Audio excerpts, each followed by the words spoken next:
Class 11 अंतरा गद्य खंड। पहला लेसन। मुंशी प्रेमचंद के द्वारा लिखित ईदगाह। तो दोस्तों हम लोग ईदगाह चैप्टर रीड करेंगे। आप इसको देखिए और सुनिए। रमज़ान के पूरे 30 रोज़ों के बाद ईद आई है। कितना मनोहर, कितना सुहावना प्रभात है। वृक्षों पर कुछ अजीब हरियाली है, खेतों में कुछ अजीब रौनक है, आसमान पर कुछ अजीब लालिमा है। आज का सूर्य देखो, कितना प्यारा, कितना शीतल है, मानो संसार को ईद की बधाई दे रहा है। गांव में कितनी हलचल है। ईदगाह जाने की तैयारियां हो रही हैं। किसी के कुर्ते में बटन नहीं है, पड़ोस के घर से सुई तागा लेने दौड़ा जा रहा है। किसी के जूते कड़े हो गए हैं, उनमें तेल डालने के लिए तेली के घर भागा जाता है। जल्दी जल्दी बैलों को सानी पानी दे दें, ईदगाह से लौटते लौटते दोपहर हो जाएगा। 3 कोस का पैदल रास्ता, फिर सैकड़ों आदमियों से मिलना भेंटना। दोपहर के पहले लौटना असंभव है। लड़के सबसे ज़्यादा प्रसन्न हैं। किसी ने 1 रोज़ा रखा है, वह भी दोपहर तक, किसी ने वह भी नहीं। लेकिन ईदगाह जाने की खुशी उनके हिस्से की चीज़ है। रोज़े बड़े बूढ़ों के लिए होंगे, इनके लिए तो ईद है। रोज़ ईद का नाम रटते थे, आज वह आ गई। अब जल्दी पड़ी है कि लोग ईदगाह क्यों नहीं चलते। इन्हें गृहस्थी की चिंताओं से क्या प्रयोजन। सेवैयों के लिए दूध और शक्कर घर में है या नहीं, इनकी बला से, ये तो सेवैयाँ खाएंगे। वह क्या जाने कि अब्बा जान क्यों बदहवास चौधरी कायम अली के घर दौड़े जा रहे हैं। उन्हें क्या खबर कि चौधरी आज आंखें बदल ले तो यह सारी ईद मुहर्रम हो जाए। उनकी अपनी जेबों में तो कुबेर का धन भरा हुआ है, बार बार जेब से अपना खजाना निकाल कर गिनते हैं और खुश होकर फिर रख लेते हैं। महमूद गिनता है 1, 2, 10, 12। उसके पास 12 पैसे हैं। मोहसिन के पास 1, 2, 3, 8, 9, 15 पैसे हैं। इन्हीं अनगिनती पैसों में अनगिनती चीज़ें लाएंगे। खिलौने, मिठाइयाँ, बिगुल, गेंद और जाने क्या क्या। और सबसे ज़्यादा प्रसन्न है हामिद। वह 4-5 साल का गरीब सूरत दुबला पतला लड़का, जिसका बाप गत वर्ष हैजे की भेंट हो गया और माँ न जाने क्यों पीली होती होती एक दिन मर गई। किसी को पता न चला क्या बीमारी है। कहती तो कौन सुनने वाला था। दिल पर जो कुछ बीतती थी वह दिल में ही सहती थी, और जब न सहा गया तो संसार से विदा हो गई। अब हामिद अपनी बूढ़ी दादी अमीना की गोद में सोता है और उतना ही प्रसन्न है। उसके अब्बा जान रुपए कमाने गए हैं, बहुत सी थैलियाँ लेकर आएंगे। अम्मी जान अल्लाह मियाँ के घर से उसके लिए बड़ी अच्छी अच्छी चीज़ें लाने गई हैं, इसलिए हामिद प्रसन्न है। आशा तो बड़ी चीज़ है, और फिर बच्चों की आशा, उनकी कल्पना तो राई का पर्वत बना लेती हैं। हामिद के पाँव में जूते नहीं हैं, सिर पर एक पुरानी धुरानी टोपी है जिसका गोटा काला पड़ गया है, फिर भी वह प्रसन्न है। जब उसके अब्बा जान थैलियाँ और अम्मी जान नियामतें लेकर आएंगी तो वह दिल के अरमान निकाल लेगा। तब देखेगा महमूद, मोहसिन, नूरे और सम्मी कहाँ से उतने पैसे निकालेंगे। अभागिन अमीना अपनी कोठरी में बैठी रो रही है। आज ईद का दिन और उसके घर में दाना नहीं। आज आबिद होता तो क्या इसी तरह ईद आती और चली जाती। इस अंधकार और निराशा में वह डूबी जा रही है। किसने बुलाया था इस निगोड़ी ईद को। इस घर में उसका काम नहीं, लेकिन हामिद, उसे किसी के मरने जीने से क्या मतलब। उसके अंदर प्रकाश है, बाहर आशा। विपत्ति अपना सारा दलबल लेकर आए, हामिद की आनंद भरी चितवन उसका विध्वंस कर देगी। हामिद भीतर जाकर दादी से कहता है, तुम डरना नहीं अम्मा, मैं सबसे पहले आऊँगा, बिल्कुल न डरना। अमीना का दिल कचोट रहा है। गांव के बच्चे अपने अपने बाप के साथ जा रहे हैं। हामिद का बाप अमीना के सिवा और कौन है? उसे केवल अकेले मेले जाने दे। उस भीड़ भाड़ में बच्चा कहीं खो जाए तो क्या होगा? नहीं, अमीना नहीं, अमीना उसे यूं न जाने देगी। नन्ही सी जान, 3 कोस चलेगा कैसे? पैर में छाले पड़ जाएंगे, जूते भी तो नहीं हैं। वह थोड़ी थोड़ी दूर पर उसे गोद ले लेगी। लेकिन यहाँ सेवैयाँ कौन पकाएगा? पैसे होते तो लौटते लौटते सब सामग्री जमा करके चटपट बना लेती। यहाँ तो घंटों चीज़ें जमा करते लगेंगे। मांगे मांगे ही का तो भरोसा ठहरा। उस दिन फहीमन के कपड़े सिले थे, 8 आने पैसे मिले थे। उस अठन्नी को ईमान की तरह बचाती चली आती थी इसी ईद के लिए। लेकिन कल ग्वालन सिर पर सवार हो गई तो क्या करती? हामिद के लिए कुछ नहीं है तो 2 पैसे का दूध तो चाहिए ही। अब तो कुल 2 आने पैसे बचे हैं। 3 पैसे हामिद की जेब में, 5 अमीना के बटुए में। यही तो बिसात है। और ईद का त्यौहार, अल्लाह का बेड़ा पार लगाए। धोबन और नाइन और मेहतरानी और चुड़िहारिन सभी तो आएंगी। सभी को सेवैयाँ चाहिए और थोड़ा किसी की आंखों नहीं लगता। किस किस से मुंह चुराएगी? और मुंह क्यों चुराए? साल भर का त्यौहार है, जिंदगी खैरियत से रहे। उनकी तकदीर भी तो उसी के साथ है। बच्चे को खुदा सलामत रखे, दिन भी कट जाएंगे। गांव से मेला चला और बच्चों के साथ हामिद भी जा रहा था। कभी सब के सब दौड़कर आगे निकल जाते, फिर किसी पेड़ के नीचे खड़े होकर साथ वालों का इंतजार करते। यह लोग क्यों इतना धीरे धीरे चल रहे हैं? हामिद के पैरों में तो जैसे पर लग गए हैं। वह कभी थक सकता है। शहर का दामन आ गया। सड़क के दोनों ओर अमीरों के बगीचे हैं। पक्की 4 दीवारी बनी हुई है। पेड़ों में आम और लीचियां लगी हुई हैं। कभी कभी कोई लड़का ककड़ी उठाकर आम पर निशाना लगाता है। माली अंदर से गाली देता हुआ निकलता है। लड़के वहाँ से एक फलांग पर हैं, खूब हंस रहे हैं। माली को कैसा उल्लू बनाया है। बड़ी बड़ी इमारतें आने लगीं। यह अदालत है, यह कॉलेज है, यह क्लब घर है। इतने बड़े कॉलेज में कितने लड़के पढ़ते होंगे?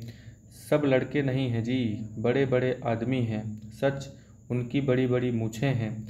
इतने बड़े हो गए, अभी तक पढ़ने जाते हैं। न जाने कब तक पढ़ेंगे और क्या करेंगे इतना पढ़कर। हामिद के मदरसे में 2-3 बड़े बड़े लड़के हैं, बिल्कुल 3 कौड़ी के। रोज़ मार खाते हैं, काम से जी चुराने वाले। इस जगह भी उसी तरह के लोग होंगे और क्या। क्लब घर में जादू होता है। सुना है यहाँ मुर्दे की खोपड़ियाँ दौड़ती हैं और बड़े बड़े तमाशे होते हैं, पर किसी को अंदर नहीं जाने देते। और यहाँ शाम को साहब लोग खेलते हैं, बड़े बड़े आदमी खेलते हैं, मूँछों दाढ़ी वाले। और मेमे भी खेलती हैं। सच, हमारी अम्मा को वह दे दो, क्या नाम है, बैट, तो उसे पकड़ ही न सके, घुमाते ही लुढ़क जाएं। महमूद ने कहा, हमारी अम्मी जान का तो हाथ कांपने लगे, अल्लाह कसम। मोहसिन बोला, चलो मानो आटा पीस डालती हैं, जरा सा बैट पकड़ लेंगी तो हाथ कांपने लगेंगे।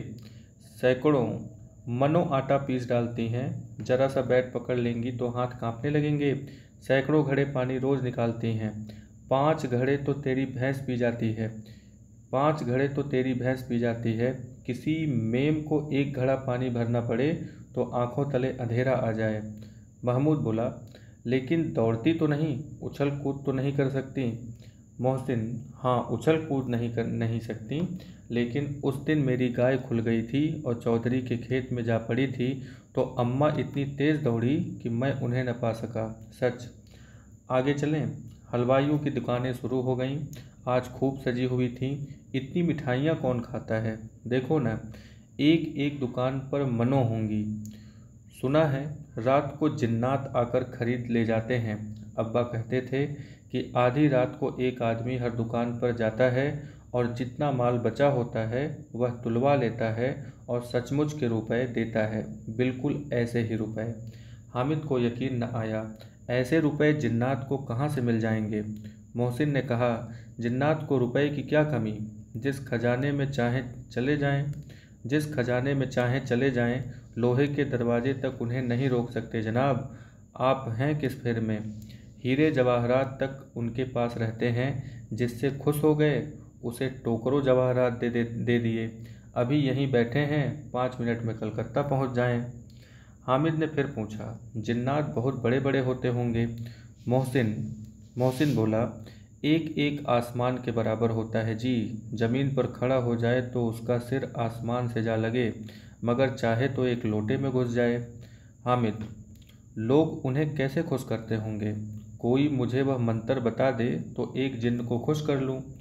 मोहसिन, अब यह तो मैं नहीं जानता, लेकिन चौधरी साहब के काबू में बहुत से जिन्नात हैं। कोई चीज़ चोरी हो जाए, चौधरी साहब उसका पता लगा देंगे और चोर का नाम भी बता देंगे। जुमराती का बछवा उस दिन खो गया था। 3 दिन हैरान हुए, कहीं न मिला। तब झक मारकर चौधरी के पास गए। चौधरी ने तुरंत बता दिया, मवेशी खाने में है और वहीं मिला। जिन्नात आकर उन्हें सारे जहान की खबरें दे जाते हैं। अब उनकी समझ में आ गया कि चौधरी के पास क्यों इतना धन है और क्यों उनका इतना सम्मान है। आगे चले, यह पुलिस लाइन है। यहीं सब कांस्टेबल कवायद करते हैं। रैटन, फाइफो, रात को बेचारे घूम घूम कर पहरा देते हैं, नहीं चोरियां हो जाएं। मोहसिन ने प्रतिवाद किया, यह कानिस्टेबल पहरा देते हैं, तभी तुम बहुत जानते हो। अजी हजरत, यही चोरी कराते हैं। शहर के जितने चोर डाकू हैं सब इनसे मिले रहते हैं। रात को ये लोग चोरों से तो कहते हैं चोरी करो, और आप दूसरे मोहल्ले में जाकर जागते रहो पुकारते हैं। जभी इन लोगों के पास इतने रुपए आते हैं। मेरे मामू एक थाने में कानिस्टेबल हैं, 20 रुपया महीना पाते हैं, लेकिन 50 रुपये घर भेजते हैं। अल्लाह कसम, मैंने एक बार पूछा था कि मामू आप इतने रुपए कहाँ से पाते हैं। हंसकर कहने लगे, बेटा अल्लाह देता है। फिर आप ही बोले, हम लोग चाहें तो एक दिन में लाखों मार लाएं, हम तो इतना ही लेते हैं जिनमें अपनी बदनामी न हो और नौकरी न चली जाए। हामिद ने पूछा, यह लोग चोरी करवाते हैं तो कोई इन्हें पकड़ता नहीं। मोहसिन उसकी नादानी पर दया दिखाकर बोला, अरे पगले, इन्हें कौन पकड़ेगा। पकड़ने वाले तो यह खुद हैं, लेकिन अल्लाह इन्हें सज़ा भी खूब देता है। हराम का माल हराम में जाता है। थोड़े ही दिन हुए मामू के घर में आग लग गई। सारी लेई पूंजी जल गई, एक बर्तन तक न बचा। कई दिन पेड़ के नीचे सोए, अल्लाह कसम पेड़ के नीचे। फिर न जाने कहाँ से 100 कर्ज लाए तो बर्तन भाड़े पर आए। हामिद, 100 तो 50 से ज़्यादा होते हैं। कहाँ 50, कहाँ 100। 50 एक थैली भर होता है, 100 तो 2 थैलियों में भी ना आए। अब बस्ती घनी होने लगी। ईदगाह जाने वालों की टोलियां नजर आने लगी, एक से एक भड़कीले वस्त्र पहने हुए, कोई इक्के तागे पर सवार, कोई मोटर पर, सभी इत्र में बसे, सभी के दिलों में उमंग। ग्रामीणों का यह छोटा सा दल अपनी विपन्नता से बेखबर संतोष और धैर्य में मगन चला जा रहा था। बच्चों के लिए नगर की सभी चीज़ें अनोखी थीं। जिस चीज़ की ओर ताकते ही रह जाते और पीछे से बराबर हॉर्न की आवाज़ होने पर भी न चेतते। हामिद तो मोटर के नीचे जाते जाते बचा। सहसा ईदगाह नजर आया। ऊपर इमली के घने वृक्षों की छाया है, नीचे पक्का फर्श है जिस पर जाजिम बिछा हुआ है, और रोजेदारों की पंक्तियां एक के पीछे एक न जाने कहाँ तक चली गई हैं, पक्की जगत के नीचे तक, जहाँ जाजिम भी नहीं है। नए आने वाले आकर पीछे की कतार में खड़े हो जाते हैं। आगे जगह नहीं है, यहाँ कोई धन और पद नहीं देखता। इस्लाम की निगाह में सब बराबर हैं। इन ग्रामीणों ने भी वजू किया और पिछली पंक्ति में खड़े हो गए। कितना सुंदर संचालन है, कितनी सुंदर व्यवस्था। लाखों सिर एक साथ सिजदे में झुक जाते हैं, फिर सबके सब एक साथ खड़े हो जाते हैं, एक साथ झुकते हैं और एक साथ घुटनों के बल बैठ जाते हैं। कई बार यही क्रिया होती है, जैसे बिजली की लाखों बत्तियां एक साथ प्रदीप्त हों और एक साथ बुझ जाएं, और यही क्रम चलता रहे। कितना अपूर्व दृश्य था, जिसकी सामूहिक क्रियाएं, विस्तार और अनंतता हृदय को श्रद्धा, गर्व और आत्मानंद से भर देती थी। मानो भ्रातृत्व का एक सूत्र इन समस्त आत्माओं को एक लड़ी में पिरोए हुए है। नमाज खत्म हो गई है, लोग आपस में गले मिल रहे हैं। तब मिठाई और खिलौने की दुकानों पर धावा होता है। ग्रामीणों का यह दल इस विषय में बालकों से कम उत्साही नहीं है। यह देखो हिंडोला है, 1 पैसा देकर चढ़ जाओ, कभी आसमान पर जाते हुए मालूम होगे, कभी जमीन पर गिरते हुए। यह चरखी है, लकड़ी के हाथी, घोड़े, ऊंट छड़ों से लटके हुए हैं। 1 पैसा देकर बैठ जाओ और 25 चक्करों का मजा लो। महमूद और मोहसिन और नूरे और सम्मी इन घोड़ों और ऊँटों पर बैठते हैं। हामिद दूर खड़ा रहता है। 3 ही पैसे तो उसके पास हैं, अपने कोष का 1/3 जरा सा चक्कर खाने के लिए नहीं दे सकता। सब चरखियों से उतरते हैं, अब खिलौने लेंगे। इधर दुकानों की कतार लगी हुई है, तरह तरह के खिलौने हैं। सिपाही और गुजरिया, राजा और वकील, भिस्ती और धोबिन और साधु, वाह कितने सुंदर खिलौने हैं। अब बोला ही चाहते हैं। महमूद सिपाही लेता है, खाकी वर्दी और लाल पगड़ी वाला, कंधे पर बंदूक रखे हुए, मालूम होता है अभी कवायद किए चला आ रहा है। मोहसिन को भिस्ती पसंद आया, कमर झुकी हुई है, ऊपर मशक रखे हुए है, मशक का मुंह एक हाथ से पकड़े हुए है। कितना प्रसन्न है, शायद कोई गीत गा रहा है, बस मशक से पानी उड़ेलना ही चाहता है। नूरे को वकील से प्रेम है, कैसी विद्वता है उसके मुख पर। काला चोगा, नीचे सफ़ेद अचकन के सामने की जेब में घड़ी, सुनहरी जंजीर, एक हाथ में कानून का पोथा लिए हुए। मालूम होता है अभी किसी अदालत से जिरह या बहस किए चले आ रहे हैं। यह सब 2-2 पैसे के खिलौने हैं। हामिद के पास कुल 3 पैसे हैं। इतने महंगे खिलौने वह कैसे ले। खिलौना कहीं हाथ से छूट पड़े तो चूर चूर हो जाए, जरा पानी पड़े तो सारा रंग धुल जाए। ऐसे खिलौने लेकर वह क्या करेगा, किस काम के। मोहसिन कहता है, मेरा भिस्ती रोज पानी दे जाएगा सांझ सवेरे। महमूद, और मेरा सिपाही घर का पहरा देगा, कोई चोर आएगा तो फौरन बंदूक फैर कर देगा। नूरे, और मेरा वकील खूब मुकदमा लड़ेगा। सम्मी, और मेरी धोबिन रोज कपड़े धोएगी। हामिद खिलौनों की निंदा करता है, मिट्टी ही के तो हैं, गिरे तो चकनाचूर हो जाएं। लेकिन ललचाई हुई आंखों से खिलौनों को देख रहा था और चाहता है कि जरा देर के लिए उन्हें हाथ में ले सकता। उसके हाथ अनायास ही लपकते हैं, लेकिन लड़के इतने त्यागी नहीं होते हैं, विशेषकर जब अभी नया शौक है। हामिद ललचाता रह जाता है। खिलौने के बाद मिठाइयाँ आती हैं। किसी ने रेवड़ियाँ ली हैं, किसी ने गुलाब जामुन, किसी ने सोहन हलवा। मज़े से खा रहे हैं। हामिद बिरादरी से पृथक है। अभागे के पास 3 पैसे हैं, क्यों नहीं कुछ लेकर खाता। ललचाई आंखों से सबकी ओर देखता है। मोहसिन कहता है, हामिद रेवड़ी ले जा, कितनी खुशबूदार है। हामिद को संदेह हुआ, यह केवल क्रूर विनोद है। मोहसिन इतना उदार नहीं है, लेकिन यह जानकर भी वह उसके पास जाता है। मोहसिन दोने से एक रेवड़ी निकालकर हामिद की ओर बढ़ाता है। हामिद हाथ फैलाता है, मोहसिन रेवड़ी अपने मुंह में रख लेता है। महमूद, नूरे और सम्मी खूब तालियां बजा बजा कर हंसते हैं। हामिद खिसिया जाता है। मोहसिन, अच्छा अब की ज़रूर देंगे हामिद, अल्लाह कसम, ले जा। हामिद, रखे रहो, क्या मेरे पास पैसे नहीं हैं। सम्मी, 3 ही तो पैसे हैं, 3 पैसे में क्या क्या लोगे? महमूद, हमसे गुलाब जामुन ले जाओ हामिद, मोहसिन बदमाश है। हामिद, मिठाई कौन बड़ी नेमत है, किताब में इसकी कितनी बुराइयां लिखी हैं। मोहसिन, लेकिन दिल में कह रहे होगे कि मिले तो खा लें, अपने पैसे क्यों नहीं निकालते? महमूद, हम समझते हैं इसकी चालाकी, जब हमारे सारे पैसे खर्च हो जाएंगे तो हमें ललचा ललचा कर खाएगा। मिठाइयों के बाद अब दुकानें लोहे की चीज़ों की, कुछ गिलट और कुछ नकली गहनों की।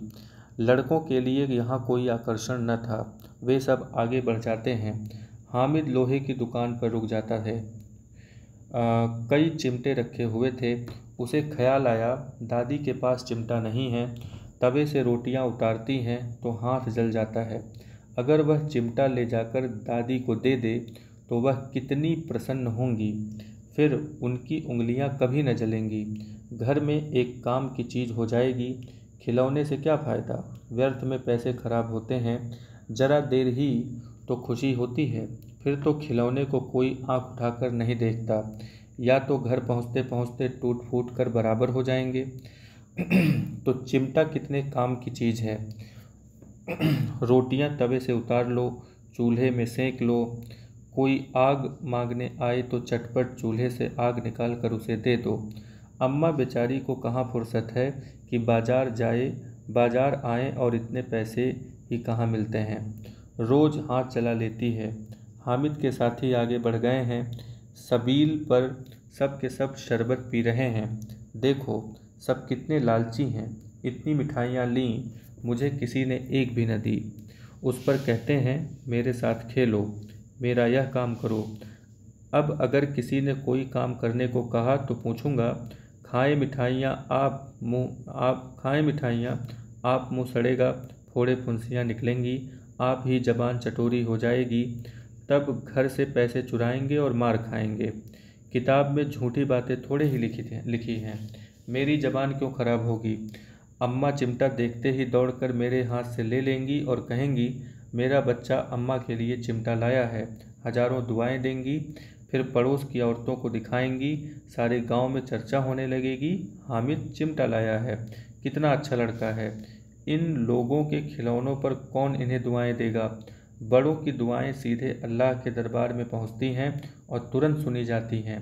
मेरे पास पैसे नहीं हैं, तभी तो मोहसिन और महमूद यूँ मिजाज दिखाते हैं, मैं भी इनसे मिजाज दिखाऊंगा। खेलें खिलौने और खाएं मिठाइयाँ। मैं नहीं खेलता खिलौने, किसी का मिजाज क्यों सहूं। मैं गरीब सही, किसी से कुछ मांगने तो नहीं जाता। आखिर अब्बा जान कभी न कभी आएंगे, अम्मा भी आएंगी ही। फिर इन लोगों से पूछूंगा कितने खिलौने लोगे। एक एक को टोकरियों खिलौने दूं और दिखा दूं कि दोस्तों के साथ इस तरह सलूक किया जाता है। यह नहीं कि 1 पैसे की रेवड़ियाँ ली तो चिढ़ा चिढ़ा कर खाने लगे। सब के सब हंसेंगे कि हामिद ने चिमटा लिया है।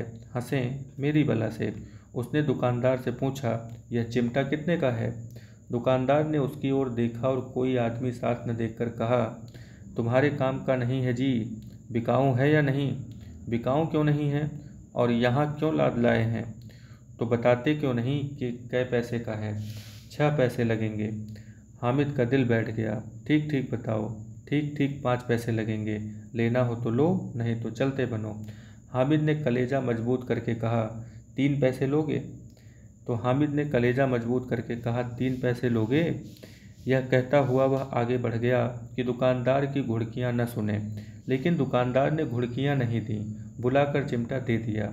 हामिद ने उसे इस तरह कंधे पर रखा मानो बंदूक है और शान से अकड़ता हुआ संगियों के पास आया। जरा सुने सब के सब क्या क्या आलोचनाएं करते हैं। मोहसिन ने हंसकर कहा, यह चिमटा क्यों लाया पगले, इसे क्या करेगा। हामिद ने चिमटे को जमीन पर पटक कर कहा, जरा अपनी भिस्ती जमीन पर गिरा दो, सारी पसलियां चूर चूर हो जाएं, बचा की। महमूद बोला, तो यह चिमटा कोई खिलौना है। हामिद, खिलौना क्यों नहीं है, अभी कंधे पर रखा बंदूक हो गई, हाथ में ले लिया फकीरों का चिमटा हो गया। चाहो तो इससे मजीरे का काम ले सकता हूँ। एक चिमटा जमा दूँ तो तुम लोगों के सारे खिलौनों की जान निकल जाए। तुम्हारे खिलौने कितना ही जोर लगाएं, मेरे चिमटे का बाल भी बांका नहीं कर सकते। मेरा बहादुर शेर है चिमटा। सम्मी ने खजरी ली थी। प्रभावित होकर बोला, मेरी खजरी से बदलोगे? 2 आने की है। तो हामिद ने खजरी की ओर उपेक्षा से देखा। मेरा चिमटा चाहे तो तुम्हारे खजरी का पेट फाड़ डाले। बस एक चमड़े की झिल्ली लगा दी।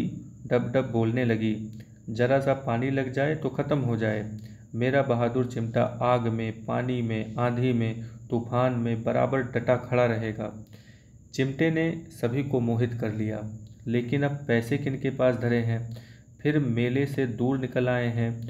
9 कब के बज गए। धूप तेज हो रही है।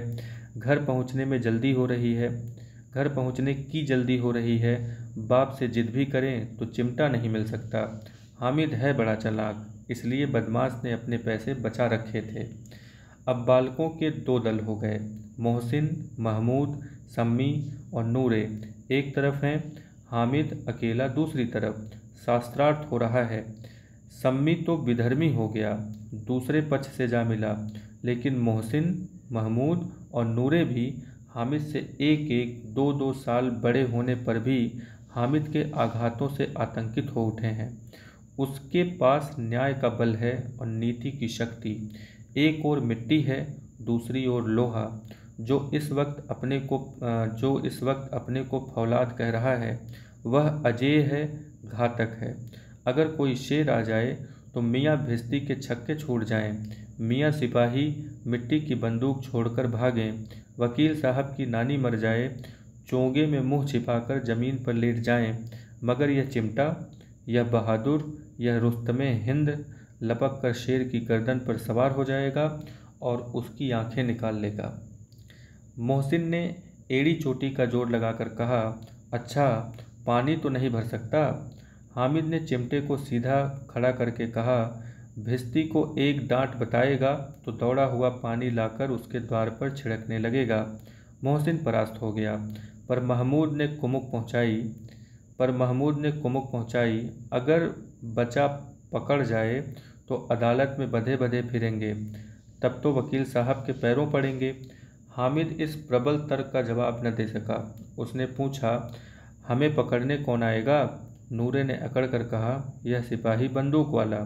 हामिद ने मुंह चिढ़ाकर कहा, यह बेचारे हम बहादुर रुस्तमे हिंद को पकड़ेंगे? अच्छा लाओ, अभी जरा कुश्ती हो जाए, इसकी सूरत देखकर दूर से भागेंगे, पकड़ेंगे क्या बेचारे। मोहसिन को एक नई चोट सूझ गई। तुम्हारे चिमटे का मुंह रोज आग में जलेगा। उसने समझा था कि हामिद लाजवाब हो जाएगा, लेकिन यह बात न हुई। हामिद ने तुरंत जवाब दिया, आग में बहादुर ही कूदते हैं जनाब। तुम्हारे यह वकील, सिपाही और भिस्ती लेडियों की तरह घर में घुस जाएंगे। आग में कूदना वह काम है जो यह रुस्तमे हिंद ही कर सकता है। महमूद ने एक जोर लगाया, वकील साहब कुर्सी मेज पर बैठेंगे, तुम्हारा चिमटा तो बावर्ची खाने में जमीन पर पड़ा रहेगा। इस तर्क ने सम्मी और नूरे को भी सजीव कर दिया। कितने ठिकाने की बात कही है पट्टे ने। चिमटा बावर्ची खाने में पड़ा रहने के सिवा और क्या कर सकता है? हामिद को कोई फड़कता हुआ जवाब न सूझा तो उसने धांधली शुरू की, मेरा चिमटा बावर्ची खाने में नहीं रहेगा। वकील साहब कुर्सी पर बैठेंगे तो जाकर उन्हें जमीन पर पटक देगा और उनका कानून उनके पेट में डाल देगा। बात कुछ बनी नहीं, खासी गाली गलौज थी, लेकिन कानून को पेट में डालने वाली बात छा गई। ऐसी छा गई कि तीनों सूरमा मुंह ताकते रह गए, मानो कोई ढेलचा कनकौवा किसी गंडे वाले कनकौवे को काट खाया हो। कानून मुंह से बाहर निकालने वाली चीज़ है, इसको पेट के अंदर डाल दिया जाना बेतुकी सी बात होने पर भी कुछ नयापन रखती है। हामिद ने मैदान मार लिया। उसका चिमटा रुस्तमे हिंद है। अब इसमें मोहसिन, महमूद, नूरे, सम्मी किसी को भी आपत्ति नहीं हो सकती। विजेता को हारने वालों से जो सत्कार मिलना स्वाभाविक है, वह हामिद को भी मिला। औरों ने 3-3, 4-4 आने पैसे खर्च किए, पर कोई काम की चीज़ न ले सके। हामिद ने 3 पैसे में रंग जमा लिया। सच ही तो है, खिलौनों का क्या भरोसा, टूट फूट जाएंगे। हामिद का चिमटा तो बना रहेगा बरसों।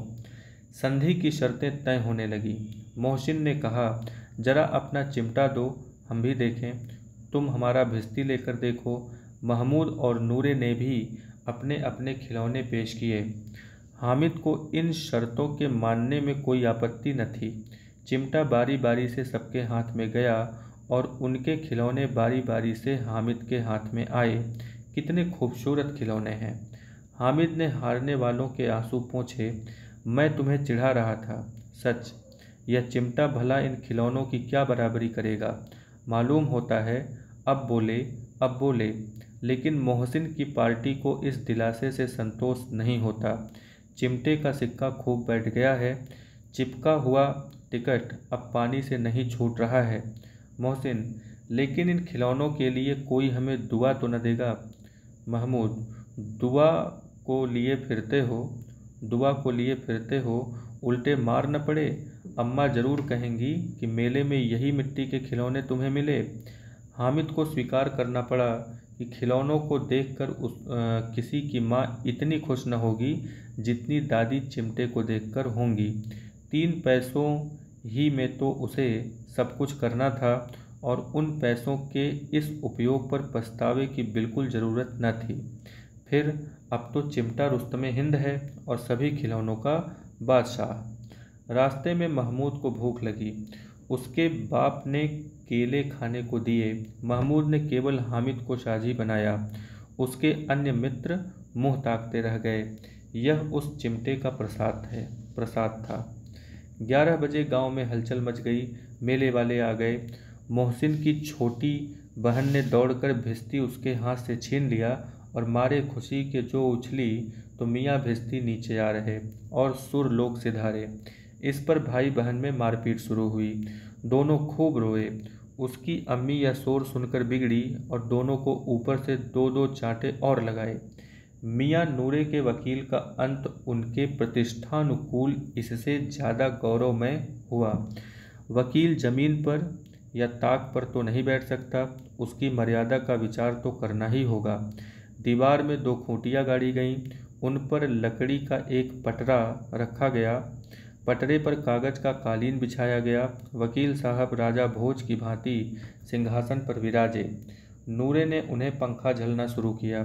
अदालतों में खस की टट्टियाँ और बिजली के पंखे रहते हैं, क्या यहाँ मामूली पंखा भी न हो? कानून की गर्मी दिमाग पर चढ़ जाएगी कि नहीं? बांस का पंखा आया और नूरे हवा करने लगे। मालूम नहीं पंखे की हवा से या पंखे की चोट से वकील साहब स्वर्गलोक से मृत्युलोक में आ रहे और उनका माटी का चोला माटी में मिल गया। फिर बड़े जोर शोर से मातम हुआ और वकील साहब की अस्थि घूर पर डाल दी गई। अब रहा महमूद का सिपाही। उसे चटपट गांव का पहरा देने का चार्ज मिल गया। लेकिन पुलिस का सिपाही कोई साधारण व्यक्ति तो नहीं जो अपने पैरों चले। वह पालकी पर चलेगा। एक टोकरी आई, उसमें कुछ लाल रंग के फटे पुराने चिथड़े बिछाए गए। उसमें सिपाही साहब आराम से लेटे। नूरे ने यह टोकरी उठाई और अपने द्वार का चक्कर लगाने लगे। उनके दोनों छोटे भाई सिपाही की तरफ से छोने वाले जागते लहो पुकारते चलते हैं, मगर रात तो अंधेरी होनी चाहिए। महमूद को ठोकर लग जाती है। टोकरी उसके हाथ से छूटकर गिर पड़ती है और मियाँ सिपाही अपनी बंदूक लिए ज़मीन पर आ जाते हैं और उनकी एक टांग में विकार आ जाता है। महमूद को आज ज्ञात हुआ कि वह अच्छा डॉक्टर है। उसको ऐसा मरहम मिल गया है जिससे वह टूटी टांग को आनन फानन जोड़ सकता है। लेकिन गूलर का दूध चाहिए। गूलर का दूध आता है, टांग जोड़ दी जाती है, लेकिन सिपाही को ज्यों ही खड़ा किया जाता है टांग जवाब दे जाती है या टांग जवाब दे देती है। शल्य क्रिया असफल हुई तब उसकी दूसरी टांग भी तोड़ दी जाती है। अब कम से कम एक जगह आराम से बैठ तो सकता है। एक टांग से तो न चल सकता था न बैठ सकता था। अब वह सिपाही सन्यासी हो गया है। अपनी जगह पर बैठा बैठा पहरा देता है। कभी कभी देवता भी बन जाता है। उसके सिर का झालरदार साफा खुरच दिया गया है। अब उसका अब उसका जितना रूपांतर चाहो कर सकते हो। कभी कभी तो उससे बाट का काम भी लिया जाता है। अब मियाँ हामिद का हाल सुनिए। अमीना अमीना अपनी अमीना उसकी आवाज़ सुनते ही दौड़ी और उसे गोद में उठाकर प्यार करने लगी। सहसा उसके हाथ में चिमटा देखकर वह चौंकी। यह चिमटा कहाँ था? मैंने मोल लिया है। कै पैसे में? 3 पैसे में। अमीना ने छाती पीट ली। यह कैसा बेसमझ लड़का है कि दोपहर हुआ, कुछ खाया न पिया, लाया क्या? चिमटा। सारे मेले में तुझे और कोई चीज़ न मिली जो यह लोहे का चिमटा उठा लाया? हामिद ने अपराधी भाव से कहा, तुम्हारी उंगलियां तवे से जल जाती थी, इसलिए मैंने उसे लिया। बुढ़िया का क्रोध तुरंत स्नेह में बदल गया, और स्नेह भी वह नहीं जो प्रगल्भ होता है और अपनी सारी कसक शब्दों में बिखेर देता है। यह मूक स्नेह था, खूब ठोस, रस और स्वाद से भरा हुआ। बच्चे में कितना त्याग, कितना सद्भाव और कितना विवेक है। दूसरों को खिलौने लेते और मिठाई खाते देखकर इसका मन कितना ललचाया होगा। इतना इतना जब्त इससे हुआ कैसे? वहाँ भी इसे अपनी बुढ़िया दादी की याद बनी रही। अमीना का मन गदगद हो गया। और अब यह बड़ी विचित्र बात हुई, हामिद के इस चिमटे से भी विचित्र। बच्चे हामिद ने बूढ़े हामिद का पार्ट खेला। बच्चे हामिद ने बूढ़े हामिद का पार्ट खेला था। बुढ़िया अमीना बालिका अमीना बन गई।